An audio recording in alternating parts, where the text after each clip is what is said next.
And Madam Speaker, as I support this motion before the floor, I want to say that the work of the National Police Service is well cut out. Number one, they deal with recruitment and appointments to the National Police Service.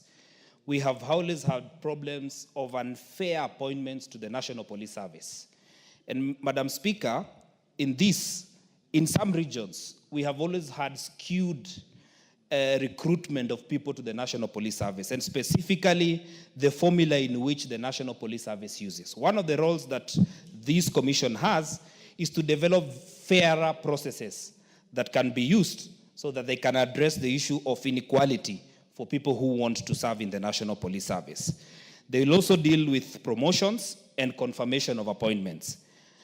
Madam Speaker, very importantly, they have a role for disciplinary control inside the National Police Service. We've had incidences, and like the latest of Ojwang, Madam Speaker, who has died in a police station.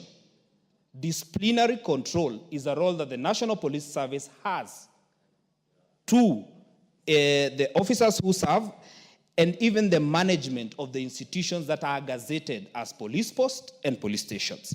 Madam Speaker, will be looking forward to have new brains, to have new ideas so that they will not serve like those who have been there before, that they can better the commission so that the commission can serve this country. Madam Speaker, and I want to say this while I agree with the majority leader specifically on this, a country is held together by institutions such as the National Police Service. But we must agree one thing, Madam Speaker, what has happened, for instance, today, a young man selling some items in town has been shot down by a police officer, selling face masks. Madam Speaker, the young man did not run, he was unarmed. It's just worrying. And one of the roles that the National Police Service has to do is to bring our country together. And the greatest threat now we have is when an institution or leadership loses touch with the people they lead. Where I come from, Madam Speaker, we rear cattle. The worst shepherd is the shepherd who cannot look back and see where his cattle is. Let us be careful that we do not lose touch with Kenyans. A good shepherd looks back to see whether he still has his flock. Let us not lose Kenyans in the race of leading Kenya.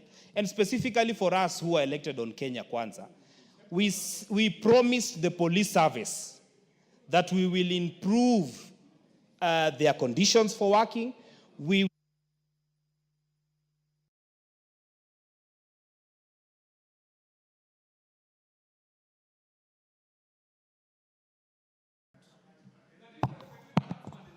So I want to say, Madam Speaker, that as I conclude, the Kenya Kwanza administration promised three things. One, their remunerations, their conditions for working, and their benefits, majority of which have not been met up to date. The current National Police Service, as we approve them, and I agree, they are competent individuals,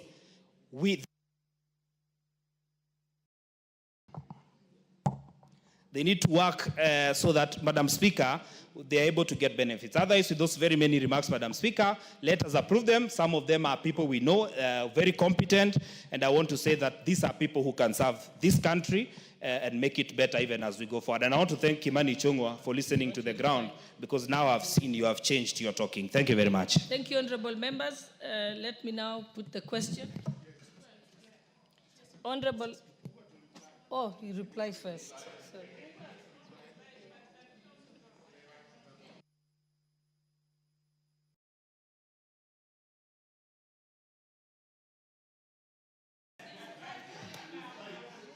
Thank you, Madam Speaker. I beg to reply, despite that no one of our great ladies in the House has supported, but I know they have already supported all of them. Madam Speaker, I want to thank all members who have actually contributed to this Honorable debate. Ngongoyo, you can donate some of your reply to Honorable Millie, because I know she was there from the beginning. Yeah, so I donate 2 minutes.